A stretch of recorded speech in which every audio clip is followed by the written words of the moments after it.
Now, this is in continuity with my previous video from this set. Now I'm going to solve the first video. I solved MCQ, and now we are going to do some assignments based on the set theory. Now we have the first question. We have 4 parts, and in each part we have to find out what we have to find out is which of the following collection of object is a set. So for that, we need to remember this set theory. So that's the definition of a set. So what it says that set is what? A well-defined collection of objects or elements. So let's begin with the first part here. The first part is the collection of words starting with D. So we can say even if it is infinite number of words, but there is these are collections of objects, and these are well defined, like all the words, right? That's starting with this. So this is a set. Now, collection of bright students. Now we know that different students will have, like different people will have different ways of categorizing the brightness of a student. Therefore, we can say that this is not a collection of well-defined objects. Coming to the next part, this is collection of most dangerous animals in the world. Well, this is again not a set because it is not well defined. We do not have a certain fixed number of animals that these are world's most dangerous animals. Coming to the next part, that is the last part, is all days of the week beginning with the letter S. Yes, we have some fixed days, fixed months, like I think September, right? So this is also all days of the week, right? Beginning with the, so it's not month, right? It's a day, so it's Sunday, Saturday. So it is again a well-defined collection of objects, and that's why we say it is a set. In question number 2, we have to write the following in the roster form. So before we do it, you should know that there are descriptions of sets are in the roster form and in the set builder form, right? We have 2 forms in which it is written.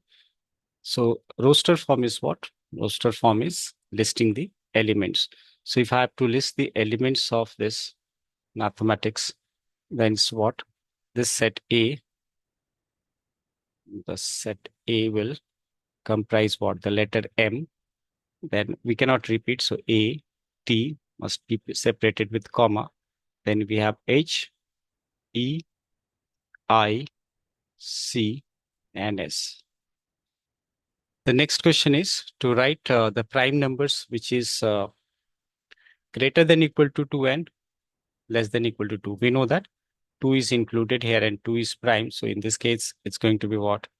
As prime number, right? So 2, no, this is not included, right? Greater than. So 2 will not be included. So it should be 3. 5 is prime, 7 is prime, 9 and 10 are not prime. So this is the answer.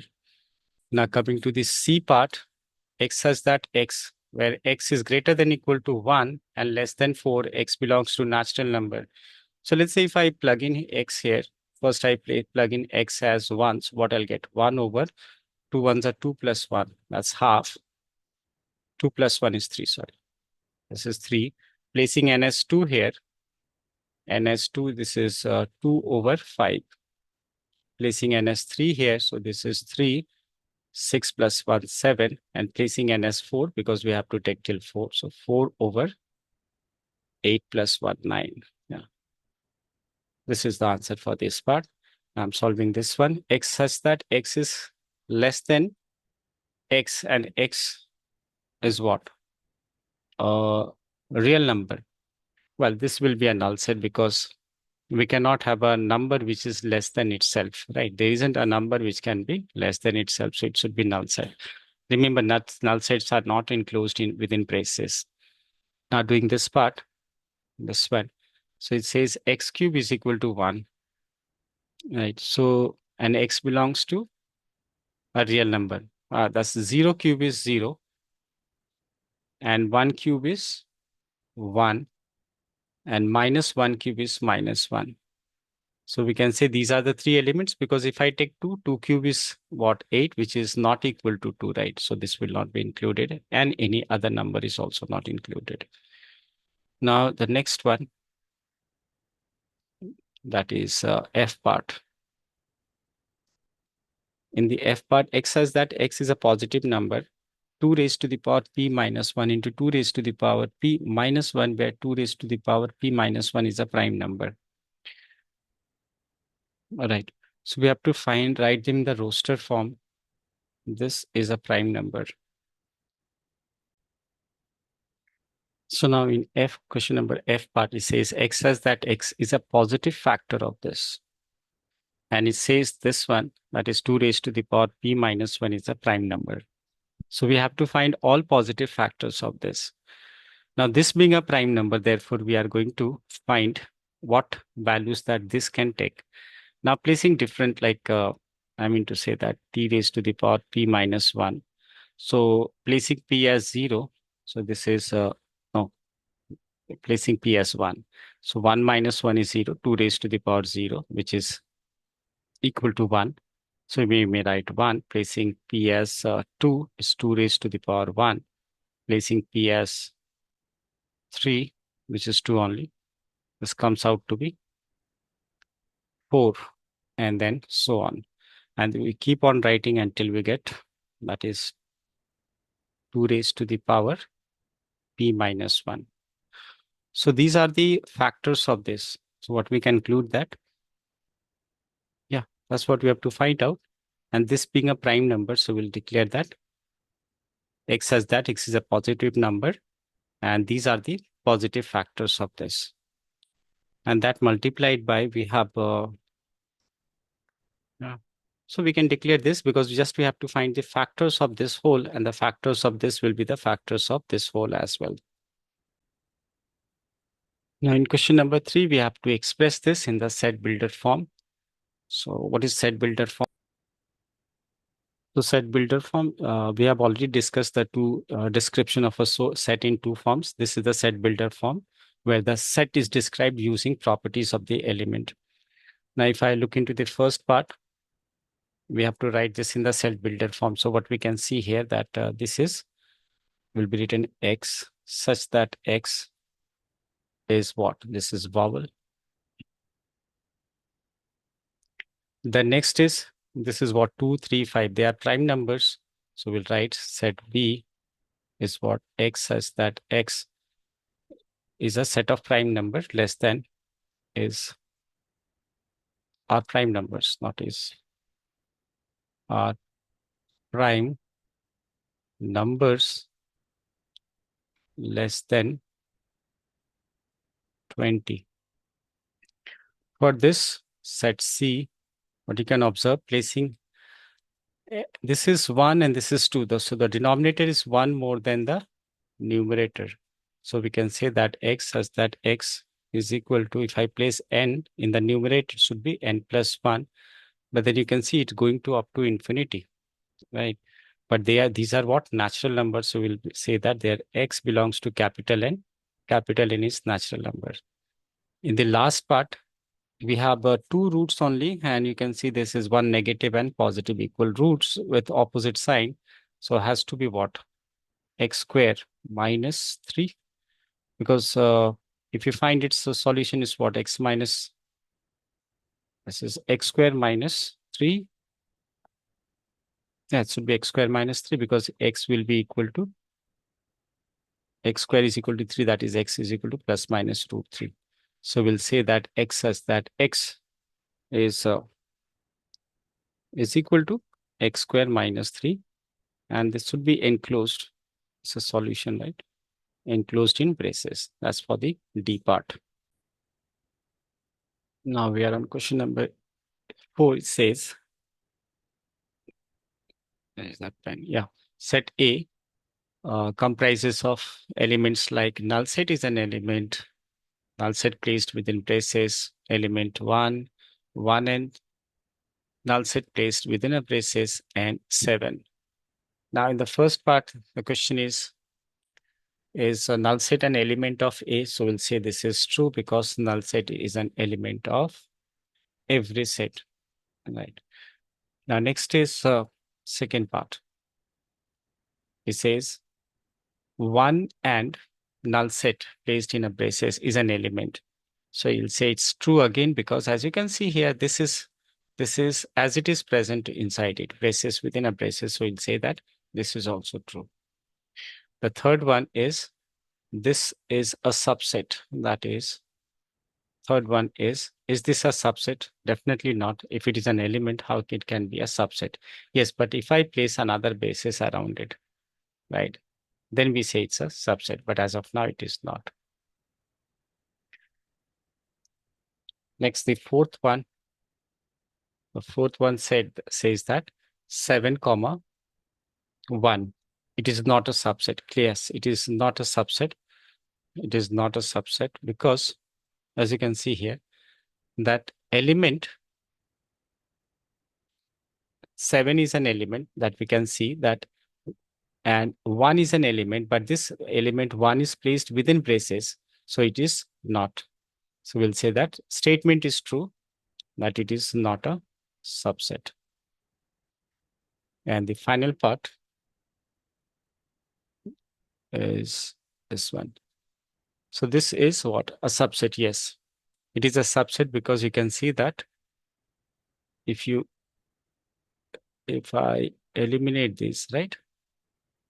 If I eliminate this, is forming what? A subset. So we'll say that fifth one is true.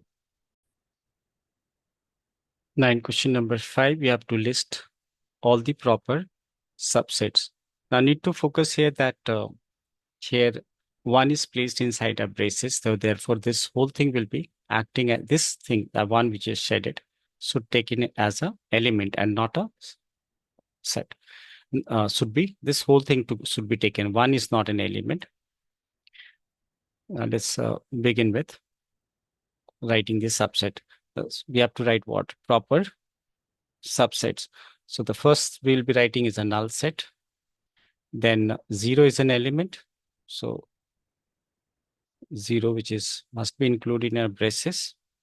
Then if I see 1, I cannot write 1 as a subset, right? 1 here within a braces is actually a element. So we must enclose another braces so as to write this as a subset. Then we can write 3 as a subset. Then I'm clubbing 0 and 3, or I can club 0 and 1 first. But as I said, 1 must be placed within a separate braces. So this is the next one. Similarly, I can place 0 with 3. So that is 0, 3. Then what is left? 1 and 3. So that is 1 and 3. Well, we'll have one more, but that is, let's say, we'll have one more. A set is a subset of itself. So we can say that this also is a subset, right? What's that? This is 1 half. This is 3, and this is braces. Fine. So, anyway, it's clear. I can see therefore that we are looking for a proper subset, right? So therefore we will not include it. Otherwise we include this also. So our answer should be this if they use the term proper subset, because the proper subset does not include the set itself. And if they do not use the proper subset, then this also should be included. In the next question, we have to find the smallest set A such that A union with the set 1, 2 should include this. Now you can see that we have to look for the smallest set A, right? So what I can see that here 2 and 3 is there. So 2 and 1. So we can erase 2 and 1. And then we'll say we need 3, 5, and 9, minimum number of elements that set A must have, so that their union gives you this set has to be, or that's 3, 5, and 9. That's an easy one. The next is says, if A and B are two sets containing 4 and 7 elements respectively, find the maximum number of elements that A union B have and the minimum number of elements that A union B have. Now check here. We have n of A as what? How many elements are there? 4. And n of B as 7. Now consider the first case when this set A and set B are disjoint set. That means they do not have any common elements between them. Like this is set A and this is set B. So there are 1, 2, 3, 4, 1, 2, 3, 4, 5, 6, 7. Doesn't make difference. So what you can see that if you find union, right, it will comprise the elements of A and B. Then we'll say that this A union B, first of all, A union B will have 7 elements. So n of A union B, 7 plus 4, which is 11. You should know that when two set are disjoint, right? Disjoint is what you know that their intersection has no common element. Sorry, it's a null set, right? Then we say that n of A plus n of B will be equal to n of A union B. You can write opposite way also. Now, minimum number of elements are there when these two sets, when one is a subset of the other. Let's say I take this as one set. I take this as set A, and I take another set. Say this is set B. Now, let's say this set, the smaller one has to be A, and it has how many? 4 elements. So 1, 2, 3, 4 elements. And this also includes 3 more elements, that is set B. So in this case, you will see that the minimum number of elements, as A is a subset of B, then you should know that A union B is the set B only, because the B comprises these elements of A also. So therefore, in that case, we'll say that the minimum number of elements that n of A union B will have is 7. The next question, we have to show that A union B A union B intersection C is equal to A union B intersection A union C. So let's say if I take 3 sets, right, and I take them as, I take this as B, this is C. So as to obtain B union C, I'm taking this as set A. So first part we have to get, I'm obtaining B intersection C. So B intersection C will be what? This region B, and this is set C. So the common region is well visible, right? So this is the common region. I'm darkening it. This is their intersection. And this union with set A, this union. So I can now say that I have to border it. That means it's union, right? So union will also include this. So this is what we